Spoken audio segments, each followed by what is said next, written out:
1వ కీర్తన.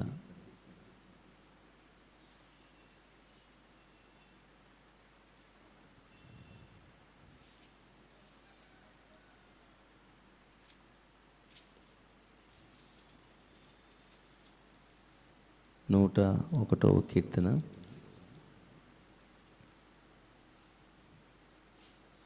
1 నుంచి. నేను కృపను గూర్చియు న్యాయమును గూర్చియు పాడెదను, యెహోవా నిన్ను కీర్తించెదను. నిర్దోష మార్గమున వివేకముతో ప్రవర్తించెదను. నీవు ఎప్పుడు నా ఎద్దుకు వచ్చేదవు? నా ఇంట యథార్థ హృదయముతో నడుచుకుందును. నా కన్ను ఎట నేను ఏ దుష్కార్యమును ఉంచుకొనను. భక్తి మార్గం తొలగిన వారి క్రియలు నాకు అసహ్యములు, అవి నాకు అంటనీయను. మూర్ఖ చిత్తులు నా ఎద్దును తొలగిపోవలను, దౌష్టమును నేను అనుసరింపను. తమ పొరుగు వారిని చాటును దూషించు వారిని నేను సంహరించెదను. అహంకార దృష్టి గల వారిని, గర్వించిన హృదయం గల వారిని నేను సహింపను. నా యొద్ద నివసించినట్లు దేశములో నమ్మకస్తులైన వారిని నేను కనిపెట్టుచున్నాను. నిర్దోష మార్గమును నడుచువారు నాకు పరిచారకులెదురు. మోసం చేయువాడు నా ఇంట నివసింపరాదు. అబద్ధములాడువాడు నా కన్ను ఎట నిలవడు. యెహోవా పట్టణం నుండి పాపం చేయువారు అందరినీ నిర్మూలము చేయుటకై దేశమందలి భక్తిహీనులందరినీ ప్రతి ఉదయమున నేను సంహరించెదను. చూసావా, 101వ కీర్తన ప్రతి మాట మన హృదయాన్ని జాగ్రత్త పరచుకోవడానికి అద్భుతంగా ఉపయోగపడే కీర్తన. దేవుని బిడ్డలారా, మనలో చాలామంది యథార్థతను విడిచిపెట్టిన స్థితిలో ఉన్నాం. అయితే దావీదు నా ఇంట యథార్థ హృదయముతో నడుచుకుందును అన్నాడు. నేటి దినాల్లో యథార్థత అనేది కరువైపోయింది. యథార్థముగా మాట్లాడుట, యథార్థముగా ప్రవర్తించుట, యథార్థముగా తలంచుట మానవ హృదయంలో లేదు. పెదవులతో మాట్లాడేది ఒకటి, అంతరంగంలో ఉంచుకునేది మరొకటి. చాలామంది అబద్ధాలు చెప్పడానికి అలవాటు పడ్డారు. చాలామంది కపటంగా ప్రవర్తించడానికి అలవాటు పడ్డారు. వారి దగ్గర ఉన్నది ఉన్నట్టుగా చెప్పే స్వభావం లేదు. ఒకవేళ డబ్బే అవసరం ఉంది అనుకోండి, డబ్బు విషయంలోనే అనుకోనండి, వారి దగ్గర సమృద్ధి ఉంటుంది, కానీ బయటికి నా దగ్గర ఏమీ లేదు అంటారు. తమ దగ్గర ఎంత ఉందో అంత చెప్పకపోయినా పర్వాలేదు, కానీ ఉన్నదని లేదు అని చెప్పటం అబద్ధం. నీ దగ్గర ఎంత ఉందో, ఎంత దాచుకున్నావు అనేది ఎదుటివానికి అనవసరం.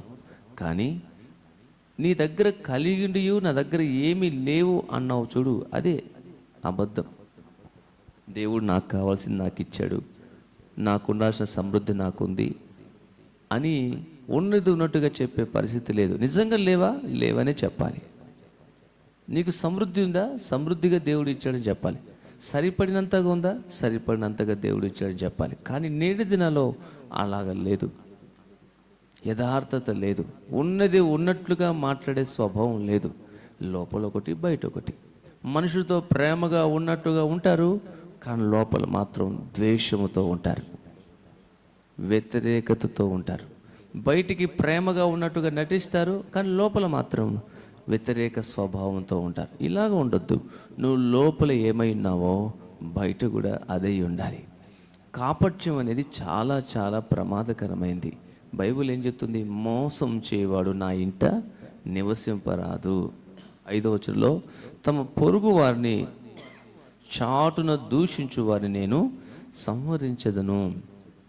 6వ వచనంలో నమ్మకస్తు నేను కనిపెట్టుచున్నాను అంటున్నాడు. అంటే ఏ మనుషుడైనా, ఏ కంపెనీ అయినా వారి దగ్గర పనిచేసేవారు నమ్మకస్తులై ఉండాలని కోరుకుంటారు. అవును, నమ్మకత్వం చాలా ముఖ్యం. నేను ఒక సహోదరుడి సంభాషణ ఈ మధ్యకాలం విని ఆశ్చర్యపోయాను. అతడు ఒక 10 సంవత్సరాలుగా ఒక కంపెనీలో ఒక మేనేజర్గా పనిచేశాడు. సుమారు 10 సంవత్సరాలు ఆ యజమాని కింద నమ్మకంగా పనిచేసి ఒక్క చెడ్డ పేరు కూడా తెచ్చుకోకుండా సాక్ష్యం కాపాడుకున్నాడు. ఇంతవరకు బాగానే ఉంది. దేవునికి స్తోత్రం కలుగును గాక. అయితే దేవుడు అతని సేవకు రమ్మని పిలిచాడు. దేవుని పాదాల దగ్గర ప్రార్థిస్తున్నప్పుడు అతడు చేసిన ప్రార్థన నాకు చాలా బాగా నచ్చింది. ప్రభువా, 10 సంవత్సరాలుగా నేను ఒక కంపెనీలో నమ్మకంగా జీవించాను కదా. ఒక మనిషికే నేను అంత నమ్మకంగా ఉంటే నీకెంత నమ్మకంగా ఉండాలి? ఒక మనిషి దగ్గర నమ్మకాన్ని కాపాడుకోవడానికి, సాక్ష్యాన్ని కాపాడుకోవడానికి నేను అంత కష్టపడి ప్రయాసపడ్డానే. మరి వారికంటే ఘనతకు, వారికంటే మహిమకు నువ్వు ఎంతో గొప్ప పాత్రుడవు కదా. నీ దగ్గర నేను ఎంత నమ్మకంగా ఉండాలి, నన్ను నమ్మకస్తునిగా చేయవా అని ప్రార్థించాడట. నాకు చాలా సంతోషం అనిపించింది. దేవునికి మహిమ కలుగును గాక. నిజమే కదా. డబ్బు కొరకు నమ్మకంగా ఉంటాం, లేక గౌరవం కొరకు నమ్మకంగా ఉంటాం, లేక మనుషుల మధ్య సాక్ష్యం పోగొట్టుకోకూడదని నమ్మకంగా ఉంటాం. కానీ దేవుని దగ్గర మాత్రం నమ్మకంగా ఎందుకు ఉండకూడదు? ఇది ఆలోచించదగిన విషయమే. దేవుడు కూడా నమ్మకత్వమే కోరుకుంటున్నాడు. ఈ కంపెనీ, ఈ లోక సంబంధం మనుషులు నమ్మకస్తులే ప్రేమించినట్టు, కోరుకున్నట్టు దేవుడు కూడా నమ్మకస్తులే చూస్తున్నాడు. అతడు మోసగాడిగా, అబద్ధికుడిగా, దూషించేవాడిగా, సనిగేవాడిగా ఇలాగా ఆయన రాజ్యంలో ఉండట ఆయనకి ఇష్టం లేదు. ఆయన దగ్గర కూడా నువ్వు నమ్మకంగా ఉండాలి, యథార్థంగా ఉండాలి, నిష్కపటంగా ఉండాలి, మోసపూరితంగా ఉండకూడదు. అది సాతాను చేసే పని. పరలోకంలో సాతానుకున్న పేరు లూసిఫర్. వాని హృదయంలో ఒక తలంపు పుట్టింది. యెషయా 14:14లో ఒక తలంపు పుట్టింది. ఏంటి ఆ తలంపు? మహోన్నతునితో నన్ను సమానునిగా చేసుకోవాలి అనుకున్నాడు. అంటే ప్రభువైన యేసుక్రీస్తు తండ్రి కుడిపార్శ్వమున ఉన్నాడు కదా. దానియేలు గ్రంథం 7వ అధ్యాయం చదివినప్పుడు మహావృద్ధుని యొక్క కుడిపార్శ్వమున కూర్చుంది మహోన్నతుడుగా పేరు పొందిన, మేఘారుడిగా పేరు పొందిన మనుష్య కుమారుడు, అనగా ప్రభువైన యేసుక్రీస్తు. కాబట్టి యేసుక్రీస్తుతో నేను సమానంగా ఉండాలి అనుకున్నాడు లూసిఫర్. తండ్రి అయిన దేవునితో, సృష్టికర్తతో సమానముగా ఉండాలని తలంచలేదు. ఎందుకంటే ఆ దేవుడే వాని సృష్టించాడని లూసిఫర్కు తెలుసు. కానీ యేసు ఎవరో లూసిఫర్కు తెలియలే. ఆయన కూడా నా వలె సృష్టించబడిన వాడు అనుకున్నాడా, లేదా ఇంకే విధంగా అనుకున్నాడో స్పష్టంగా నాకు తెలియదు. కానీ ఒక సంగతి మాత్రం నాకు తెలుసు. మహోన్నతుని చాటు నివసించేవాడే సర్వశక్తు నీడను విశ్రమించువాడు అని కీర్తన 91లో చెప్పబడినట్టు ఆ మహోన్నతుడు ప్రభుని యేసుక్రీస్తుని మాత్రం నాకు తెలుసు. దాని గ్రంథం 7వ అధ్యాయంలో ఈ విషయమే స్పష్టంగా ఉంది. ఆ మహోన్నతుని పరిశుద్ధులు, ఆ మహోన్నతుడు మహావృద్ధుని సన్నిధికి వచ్చి ఆ గ్రంథం తెరిచినని ఆ మాటలు నాకు చెప్పబడ్డాయి. కాబట్టి ఆ మహోన్నతుడు ఎవరు? ప్రభువైన యేసుక్రీస్తు. కాబట్టి యేసుక్రీస్తుతో సమానముగా ఉండాలనే దురాశ కలిగింది. కానీ యేసుక్రీస్తు సృష్టింపబడినవాడు కాదు, సృష్టికర్తలో నుండి వచ్చినవాడు. యేసు ప్రభు సృష్టించబడిన దేవదూత కాదు, దేవుని కుమారుడు, దేవుడై ఉన్నవాడు. హల్లెలూయా. ఆ ప్రత్యక్షత లూసిఫర్కు బహుశా లేకపోయినదేమో, లేక తెలిసిన అహంకారముతో, గర్వముతో ఆయనతో పాటు నేను కూడా సమానం అవ్వాలనుకున్నాడేమో. తద్వారా వాడు లోపల ఆ ఆలోచన పెట్టుకొని వర్తకం చేయటం ప్రారంభించాడు. యెహెజ్కేలు గ్రంథం 28లో ఈ మాటలు ఉన్నాయి. వాడు దుర్వ్యాపారం చేయటం, వర్తకం చేయటం అంటే సంప్రదింపులు జరపటం ప్రారంభించాడు. అక్కడే పరలోకం ఉన్న తోటి దేవదూతలతో సంభాషించడం ప్రారంభించాడు. చూసావా, మనం ఒక బానిసలుగా ఎంతకాలం ఉండేది. ఆ యేసు ప్రభు, ఆ మహోన్నతుడు నాకంటే ఏ విషయంలో ఎక్కువ, మీరు నా మాట వింటే, నాకు లోబడితే మీకు అది ఇస్తాను, ఇది ఇస్తాను. ఏం చెప్పాడు ఆ పరలోకంలో? లోపల కాపట్యంతో నిండి ఉండి అనేక మంది దేవదూతలను తన వశపరుచుకున్నాడు. తద్వారా ఒక భీకర యుద్ధమే జరిగింది పరలోకంలో. మీరు ప్రకటన గ్రంథం 12వ అధ్యాయంలో ఆ యుద్ధాన్ని గురించి మీరు చూడగలరు. యెషయా 14వ అధ్యాయంలోను, యెహెజ్కేలు 28వ అధ్యాయంలోను ఈ సంగతులు మీరు చూడగలరు. ఇది ఉదయకాలం లైవ్ గనక, స్తుతి ఆరాధన గనక అన్ని విషయాలు మీకు తేటగా చెప్పలేను. ఆ యుద్ధంలో మిఖాయేలు గెలిచాడు. దేవునికి స్తోత్రం కలుగును గాక. మిఖాయేలు గెలిచి, మిఖాయేలు పక్షంగా ఉన్న దేవదూతలు గెలిచారు. అపవాది, వాని అనుచరులు పడద్రోయబడ్డారు. పడద్రోయబడి ఆకాశ మండలమందు, భూమి యొక్క ఆకాశములో వారు నివసిస్తూ భూమిని ప్రభావితం చేస్తూ ఇక్కడ కూడా అదే యుక్తి, అదే మోసం, అదే కాపట్యం, అదే తంత్రంతో మనుషుల్ని నింపుతా ఉన్నాడు. వాడు ఒకప్పుడు కాపట్యంగా ఉన్నాడు, పరలోకంలోనే ఉన్నాడు కానీ దేవునికి విరోధంగా ఆలోచిస్తున్నాడు. పరలోకంలోనే దేవదూతల సమక్షంలోనే ఉన్నాడు కానీ దేవునికి వ్యతిరేకంగా గుంపు కట్టాడు. అవును, పరలోకంలోనే ఈ కుయుక్తి, ఈ కాపట్యం, మోసం ప్రారంభమైంది. ఇక భూలోకం అంతా ఎంత ఉందో కదా. అందుకనే నేటి దినాల్లో భార్య సైతం భర్త దగ్గర నమ్మకంగా ఉన్నట్టుగానే ఉంటుంది, మోసం చేస్తుంటుంది. భర్త భార్య దగ్గర నమ్మకంగా ఉన్నట్టుగానే ఉంటాడు, మోసం చేస్తుంటాడు. ఒక పనివాడు యజమాని దగ్గర నమ్మకంగా ఉన్నట్టునే ఉంటాడు, చేయాల్సిందంతా చేస్తుంటాడు. లంచాలు తీసుకుంటూ ఉంటాడు, మోసపూరితంగా పనిచేస్తూ ఉంటాడు, తన స్వార్థం కొరకు అడ్డమైన ప్రతి దారి తొక్కుతూ ఉంటాడు. ప్రియ సహోదరుడా, సహోదరి, దేవుని పిల్లలుగా మనం ఆ విధంగా ఉండకూడదు. మన హృదయంలో ఏముందో మన పెదవుల మీద అదే ఉండాలి. అలాగా జీవించటమే నిజమైన క్రైస్తవ జీవితం. దేవుడు కూడా దాన్ని కోరుకుంటున్నాడు. మోసం చేసేవారు ఆయన ఇంట ఉండకూడదు. ఆయన కుటుంబంలో, ఆయన సంఘంలో, ఆయన రాజ్యంలో నమ్మకస్తులు ఉండాలి, నమ్మకంగా ఉండాలి. అలాంటి వారి కొరకే ఆయన ఆశపడుతున్నాడు. ఒక్క నమ్మకస్తుడున్నా అతను బట్టి దేవుడు ఏమైనా చేస్తానన్నాడు. ఒకసారి ఈర్మియా గ్రంథం 5వ అధ్యాయం తీయండి. ఒకసారి ఈర్మియా గ్రంథం 5వ అధ్యాయము 2వ వచనంలో 3వ వచనంలో ఒక మాట ఉంది. యెహోవా, యథార్థత మీదనే కదా నీవు దృష్టి ఉంచుచున్నావు. అవును, దేని మీద దృష్టి ఉంచున్నాడు ఆయన?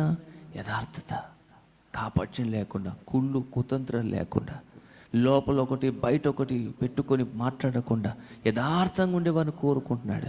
లోపల విషముతో నింపబడి బయటికి సమాధానంగా మాట్లాడేవారు ప్రమాదం. నీ దగ్గర తల ఊపి వెనకెళ్ళి భలే చెప్పినాళ్లే అని సనిగేవారు ప్రమాదం. మోసం చేయవాడు నా ఇంట నివసింపరాదు అన్నాడు ప్రభు. మోసం చేసేవాడు ఎప్పటికైనా హాని చేస్తాడు. అవును, నాతో కలిసి సమకూర్చుని వాడు చెదరగొట్టువాడని ప్రభు చెప్పాడు. నా పక్షముగా ఉండనివాడు నాకు విరోధి అని చెప్పాడు. అవును, నీ పక్షముగా లేనివాడు నీతో ఉండినా భౌతికంగా ఉంటాడు కానీ మనసు మాత్రం అక్కడ ఉండదు. వాడు ఎప్పటికైనా ప్రమాదమే, చెదరగొడుతూనే ఉంటాడు. కాబట్టి అలాంటి వారికి నువ్వు దూరంగా ఉండాలి, అలాంటి వారిని దూరం పెట్టాలి, నీకు మంచిది. ప్రభు కూడా మోసం చేయవాడు నా ఇంట నివసింపరాదు అన్నాడు. నమ్మకస్తులు నేటి దినాల్లో కరువు అయిపోయారు. ఈర్మియా గ్రంథం 9వ అధ్యాయంలో ఒక మాట ఉంటుంది. ఈర్మియా గ్రంథం 9వ అధ్యాయము 4వ వచనం చదువుతున్నాను. మీలో ప్రతి వాడును తన పొరుగు వాని విషయమే జాగ్రత్తగా ఉండవను. ఏ సహోదరునైనా నమ్మకుడి. నిజముగా ప్రతి సహోదరును తంత్రగొట్టై తన సహోదరు కొంప ముంచును. ప్రతి పొరుగువాడును కొండెములు చెప్పుటకై తిరుగులాడుచున్నాడు. సత్యము పలుకక ప్రతి వాడును తన పొరుగువాడిని వంచును. చూసావా మాట? వంచును.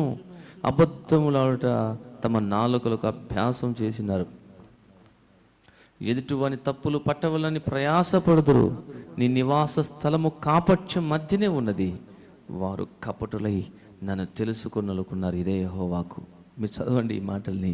ఒక దినాన ప్రభు నాతో మాట్లాడాడు ఈ మాట ద్వారా. కపటుల మధ్య నువ్వు నివసిస్తున్నావు నా కుమారుడని ప్రభు ఒక దినాన నాతో మాట్లాడాడు. నీ నివాసం కాపట్యం మధ్యనే ఉన్నది అని ప్రభు ఒకసారి హెచ్చరించాడు. నా చుట్టూ ఉన్న వారిలో కొందరు కాపట్యంతో ప్రవర్తిస్తున్నారు కాబట్టి పరిశుద్ధాత్మ దేవుడు ఒక దినాన ఈ మాట ద్వారా మాట్లాడాడు. నీతో కూడా ఈ ఉదయకాలం మాట్లాడుతున్నాడేమో నాకు తెలియదు. నీ నివాసం కపటుల మధ్య ఉన్నదేమో, నీవు కూడా కాపట్యం మధ్యనే ఉన్నావేమో. దేవుని బిడ్డ, ఈ చివరి దినాల్లో మరింత మోసం, మరింత కాపట్యం పెరిగిపోతూ ఉంది. ఏ సహోదరు నమ్మకుడి అనుంది. ప్రతి సహోదరుడు నిజముగా అంటే ప్రభు గట్టిగా చెప్తున్నాడు, నిజముగా ప్రతి సహోదరుడు తంత్రగొట్టై కొంప ముంచుతాడు. ఈ మధ్యకాలం ఒక సంగతి విన్నా. ఒక స్నేహితుడు తన స్నేహితుని ఇంటికి పిలిపించుకున్నాడు. సహజంగా స్నేహితుడే కదా అని స్వేచ్ఛనిస్తారు ఇంట్లో. వాడు కాస్త అతని భార్యకే ఎసురు పెట్టి అతని జీవితాన్ని నవ్వుల పాలు చేస్తూ ఎంతో బాధ పెడుతున్నాడు పాపం. ఆ సంగతి నేను విని ఆ సహోదరుని విషయమే ప్రభు దగ్గర ప్రార్థన చేశాను. యేసయ్యా, ఎంత మోసం! అందుకనే ఏ మనిషిని అంత తొందరపడి నమ్మకూడదు. నా ఫ్రెండే కదా, నా బంధువే కదా అని అన్నిటిలో అవకాశం ఇవ్వకూడదు. Limit is limit. ఎవరిని ఎంతలో ఉంచాలో అంతలో ఉంచడం నీకు క్షేమం. లైవ్లో ఎంతమంది వింటారో నాకు తెలియదు, నీ మంచికి చెబుతున్నా. నా ఫ్రెండు, నా బంధువు, నా వాడు, అలాంటోడు ఇలాంటోడని నువ్వు నమ్మడానికి వీల్లేదు. ఎవరిని ఎక్కడ ఉంచాలో అక్కడ ఉంచు. ఎవరు నమ్మకస్తులో ఎవరు మోసగాలో గుర్తించు. బయటికి నమ్మకంగా ఉండేవాడు నమ్మకస్తుడు కాడు. బయటికి మంచిగా మాట్లాడేవాడు యోగ్యుడు కాదు. లోపల ఎవరో లోపల ఏమై ఉన్నారో నీకు తెలీదు. అందుకే ఎక్కడ ఉండేవారో అక్కడ ఉంటా ఈ అందరికీ మంచిది. అవును, ప్రతి సహోదరుడు అక్కడ నుంచి నిజముగా ప్రతి సహోదరుడు తంత్రగొట్టై తన పొరుగువని కొంప ముంచును. అంటే ఏదో ఒక హాని చేయును. ఆర్థికంగా కావచ్చు, మానసికంగా కావచ్చు, కుటుంబికంగా కావచ్చు, వాడు ఏదో ఒకటి నీకు హాని చేస్తాడు. అవును, హాని చేసేవాడు, కీడు చేసేవాడు నీకెప్పుడు మేలు చేయడు. తిరుగుబాటు చేయవాడు కీడు చేయటకే కోరుననింది సామెతలో. కీడిచి కోరుతాడు. నీతో ఉన్నట్టుగా ఉంటాడు కానీ నీకు హాని చేస్తాడు. గుర్తుపట్టు, జాగ్రత్తగా ఉండు. గుడ్డిగా నమ్మొద్దు. గుడ్డిగా నమ్మి నిన్ను మోసం చేసుకోవద్దు. నీ మంతటి నీవే వివేచించాలి, గ్రహించాలి, ప్రార్థించాలి. ఈ లోకంలో పరిశుద్ధ జీవితాన్ని, ఓ యోగ్యమైన జీవితాన్ని జీవించాలంటే నీకు దేవుని వాక్యం తెలియాలి, ప్రభు దగ్గర మొరపెట్టాలి. ఈ చివరి దినాల్లో అలాగనే ఉన్నారు. అయితే క్రైస్తవుడు నేను నీతో చెప్తున్న మాట ఏంటంటే, నువ్వు మాత్రం నమ్మకంగా ఉండాలి. ఒక మనిషిని నమ్మితే నమ్మిన వాడిని ఎన్నడూ మోసం చేయొద్దు. ప్రభువుని నమ్మితే నమ్మిన ప్రభువుని ఎన్నడూ మోసం చేయొద్దు. ఆయన్ని నమ్మాడు కాబట్టే తన రాజ్యంలోకి నిన్ను పిలిచాడు. ఆయన్ని నమ్మాడు కాబట్టే సేవకునిగా నిన్ను పిలిచాడు. ఆయన్ని నమ్మాడు కాబట్టే నీకు తలాంతి ఇచ్చి వాడుకుంటున్నాడు. ఆయన్ని నమ్మాడు కాబట్టి నీకు అవకాశాన్ని, ఆధిక్యతను ఇచ్చాడు. నమ్మిన యేసయ్యను మోసం చేయొద్దు. నమ్మిన సేవకుని మోసం చేయొద్దు. నమ్మిన తోటి స్నేహితుని మోసం చేయొద్దు. నమ్మిన యజమాని మోసం చేయొద్దు. కంఠంలో ప్రాణమున్నంత వరకు నమ్మకంగా బ్రతకాలి. అది ఒక క్రైస్తవుని యొక్క లక్షణం. దానియేలు నమ్మకంగా ఉన్నాడు. రాజులు మారారు కానీ దానియేలు 3 తరాలు 3 రాజుల దగ్గర నమ్మకంగా ఉన్నాడు. రాజ్యం అదే, కానీ దానియేలు మారలే. ఎందుకంటే దానియేలు నమ్మకస్తుడు. దాని కింద 6వ వచనం 10వ వచనం తర్వాత చదువుకోండి, అధ్యాయం అంతా చదువుకోండి. రాజ్య పద్ధతిలో కానీ దేవుని పద్ధతిలో కానీ దానియేలు ఏ లోపం లేనివాడు, నమ్మకంగా ఉన్నాడు. ఉద్యోగంలో నమ్మకంగా ఉన్నాడు, సేవలో నమ్మకంగా ఉన్నాడు. ఒక క్రైస్తవుడు తను చేసే పనిలో నమ్మకంగా ఉంటాడు, దేవునిలో నమ్మకంగా ఉంటాడు. ఉద్యోగంలో నమ్మకంగా ఉండేవాడు సంఘంలో కూడా నమ్మకంగా ఉంటాడు. కుటుంబంలో నమ్మకంగా ఉండేవాడు సంఘంలో కూడా నమ్మకంగా ఉంటాడు. తల్లిదండ్రుల దగ్గర నమ్మకంగా ఉండేవాడు, భర్త దగ్గర భార్య, భార్య దగ్గర భర్త నమ్మకంగా ఉండేవారు సంఘంలో కూడా నమ్మకంగా ఉంటారు. కొంచెంలో నమ్మకంగా ఉండేవాడు ఎక్కువలో కూడా నమ్మకంగా ఉంటారు. ఇది ప్రభు చెప్పాడు లోకస్వాత 16వ అధ్యాయంలో. కొంచెంలో 10 రూపాయలు నీ చేతికి ఇచ్చి ఏదైనా ఒక వస్తువు కొనమని పంపినప్పుడు ₹1 మిగిలిన ఎవరైతే నీకు ఆ 10 రూపాయలు ఇచ్చారో ఆ వ్యక్తి దగ్గరికి వచ్చి ఆ ₹1 తిరిగి ఇస్తావు చూడు. 10 రూపాయలే కదా, ₹1 కదా నేను నిర్లక్ష్యంగా ఉంటే 100లో నువ్వు నిర్లక్ష్యంగా ఉంటావు, 1000లో నిర్లక్ష్యంగా ఉంటావు, 1,00,000 నిర్లక్ష్యంగా ఉంటావు. నువ్వు ₹1 నువ్వు నమ్మకంగా ఉంటే మిగతా ఎంత సంపదన అందులో కూడా నమ్మకంగా ఉంటావు. దేవుని బిడ్డ, ఇంకొక విషయం చెబుతున్నా. మోసగాళ్ళ యొక్క కుయుక్తి ఇంకొక విషయం నీకు నేర్పుతున్నా. కొంతమంది ఒకసారి, రెండవసారి, మూడవసారి నమ్మకంగా ఉన్నట్టుగా నటిస్తారు. మనం ఒక చోట డబ్బులు కడతాం, మీకు అర్థమయ్యే భాష చెబుతున్నా. ఒకసారి డబ్బులు కడతాం, లేక డబ్బులు ఇస్తాం, వారు తిరిగి మనకి ఇస్తారు. ఈ వ్యక్తి ఇస్తున్నాడు అనుకుంటాం. ఇంకోసారి అడుగుతాడు, ఇస్తాం. ఇంకోసారి తిరిగి ఇస్తాడు, నమ్మకం అనుకుంటాం. ఈసారి ఎక్కువ అడుగుతాడు, ఇవ్వటం మానేస్తాడు. అంటే నీ దగ్గర నమ్మకత్వాన్ని సంపాదించుకున్నట్టుగా సంపాదించుకొని ఆ తర్వాత పెద్ద టోపీ పెట్టే ప్రయత్నం చేస్తాడు. ఇలాగ ఈ లోకంలో జరుగుతుంది. అందుకని గుడ్డికి ఎవరు నమ్మొద్దు, అలాగనే అందరినీ అనుమానించొద్దు. ప్రభు పాదాలు పట్టుకొని మొరపెట్టాల. ఏవి నీచములో ఏవి ఘనములో గుర్తుపట్టే కనులు ఇస్తారు. ఎవరు మోసగాలో ఎవరు నమ్మకస్తులో వివేచించే జ్ఞానం ఇస్తాడు దేవుడు. దేవుని జ్ఞానం లేకపోతే ఈ దినాలు నీ కుటుంబాన్ని కాపాడుకోలేవు. దేవుని జ్ఞానం లేకపోతే ఈ దినాలు నీ ఆత్మీయతను కాపాడుకోలేవు. దేవుని జ్ఞానం లేకపోతే ఈ దినాల్లో నువ్వు యోగ్యంగా నడవలేవు. నీతోనే ఉంటారు, నీతో అవసరమైనంత తీసుకుంటారు, అవసరమైనంతగా నిన్ను వాడుకుంటారు, మెల్లిగా వదిలేసి వెళ్ళిపోతారు. చాలా ప్రమాదకరంగా మారారు మనుషులు. సాక్ష్యం కాపాడుకోవడం లేదు, నమ్మకత్వం కాపాడుకోవడం లేదు. ఏదో ఒక సాకు చెప్పి, ఏదో వంక చూపి, ఏదో ఒక మాట చెప్పి వారికి కావాల్సింది వారు పని జరిగిపించుకుంటూ ఉంటారు. చాలా ప్రమాదకర రోజులో ఉన్నాం. మాట ఇస్తారు, తప్పిపోతారు. పాత రోజుల్లో మాట ఇస్తే కాగితం అవసరంలా, పెద్ద మనిషి మాట ఇచ్చాడు అని ఆ ఒక్క మాట పట్టుకొని ఆ ఒక్క మాటకే కట్టుబడి బతికేవారు. ఈరోజు నువ్వు బాండ్ పేపర్ రాసిచ్చినా అది కూడా పనికి రాకుండా చేస్తున్నారు మనుషులు. మోసగాళ్ళు, కాపట్యం, కుయుక్తి, ఈ చివరి దిన నమ్మకత్వం లేదు. కానీ క్రైస్తవుడా, నువ్వు నేను నమ్మకంగా ఉండాలి. మనుషుల దగ్గర నమ్మకంగా ఉండాలి, దేవుని దగ్గర నమ్మకంగా ఉండాలి. నమ్మకంగా ఉంటే బైబిల్ ఒక మాట ఉంది, నమ్మకమైన వానికి దీవెనలు మెండుగా కలుగునని. అవును, యోసేపు పోతీఫర్ ఇంట్లో నమ్మకంగా ఉన్నాడు. అంచెలంచెలుగా ఆ రాజ్యానికి, ఐగుప్తు సామ్రాజ్యానికే ప్రధానమంత్రి అయ్యాడు. ఎవరినైనా నమ్మకస్తులేనండి కోరుకునేది. మోసగాళ్ళు కొంతకాలమే, 4 రోజులే పూట గడుస్తుంది, 4 రోజులే నడుస్తుంది వాళ్ళ బండి. ఏదో ఒక రోజు బ్రేకులు ఫెయిల్ అయితే లేక బండే పల్టీలు కొడుతుంది. నమ్మకస్తులకి కొంచెం కష్టాలు వస్తాయి, కొంచెం పోరాటం ఉంటుంది, కానీ దేవుడు అద్భుతంగా దీవిస్తాడు వాళ్ళని. నమ్మకస్తులను దేవుడు బలంగా దీవిస్తాడు. నమ్మకస్తులను దేవుడు ఘనంగా హెచ్చిస్తాడు. మోసగాళ్ళని ఏదో ఒక రోజు వారి మోసంలో వారే పడేటట్టుగా చేస్తాడు. ఏం విత్తుతాం అదే కోసుకుంటాం కదా, ఏది విత్తుతాం అదే కదా కోసుకునేది. లూసిఫర్ పరలోకంలో అనేక మంది దేవదూతల్ని మోసం చేశాడు, తను మోసపోయి పాతాళంలో పడబోతున్నాడు కదా. యుగాలు పాతాళంలో కదా వాడు ఉండేది. ఇసుకైతే యూదా యేసుప్రభుని మోసం చేశాడు. 30 వెండి నాణాల కక్కుతి పడి రక్షకుని అమ్మేశాడు. ఆ తర్వాత ఉరి పెట్టుకొని చచ్చి పాతాళంకి వెళ్ళిపోయాడు.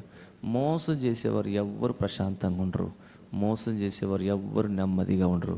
కాబట్టి మోసం చెయ్యొద్దు, నమ్మిన వ్యక్తిని గొంతు కోయొద్దు, నమ్మకత్వాన్ని కాపాడుకో. క్రైస్తవుడా, నువ్వు నేను ఎక్కడ ఉండినా అక్కడ, ఏ డిపార్ట్మెంట్లో ఉన్నా అక్కడ, ఏ గృహంలో ఉండినా అక్కడ, ఎక్కడ ఉంటే అక్కడ నమ్మకంగా ఉండాలి. నమ్మకత్వం నిలబెట్టుకోవాలి, నమ్మకత్వం కాపాడుకోవాలి. వెండి బంగారముల కంటే మంచి పేరు, గొప్ప ఐశ్వర్యం కంటే మంచి పేరు వెండి బంగారం కంటే దయ కోరదగినవి అని సామెతలు 22లో చెప్పబడింది. వెండి బంగారాల కంటే, అవును, గొప్ప ఐశ్వర్యం కంటే నువ్వు ఏదో గొప్ప ఐశ్వర్యం కోసం కక్కుతిపడి నమ్మకత్వం కోల్పోతున్నావు కదా, సాక్ష్యం కోల్పోతున్నావు కదా. సాక్ష్యమే బలమైంది. సాక్ష్యము తరతరాలు ఉంటుంది. వారి క్రియలు వారి వెంట వెళ్ళునని ప్రకటన గ్రంథం 14 చెప్పబడింది. వారి డబ్బు వారి వెంట వెళ్ళునని లేదు, వారి క్రియలు వారి వెంట వెళ్తాయి. అంటే నీ సాక్ష్యమే నీ వెంట వెళ్తుంది. నువ్వు సంపాదించుకునే డబ్బు, నువ్వు సంపాదించుకునే బంగారు, నువ్వు సంపాదించుకునే ఎవ్వరు నీ వెంట రారు. నువ్వు సంపాదించుకున్న సాక్ష్యమే నీ వెంట వస్తుంది. మంచి సాక్ష్యం కోట్ల ఐశ్వర్యం కంటే శ్రేష్టమైంది.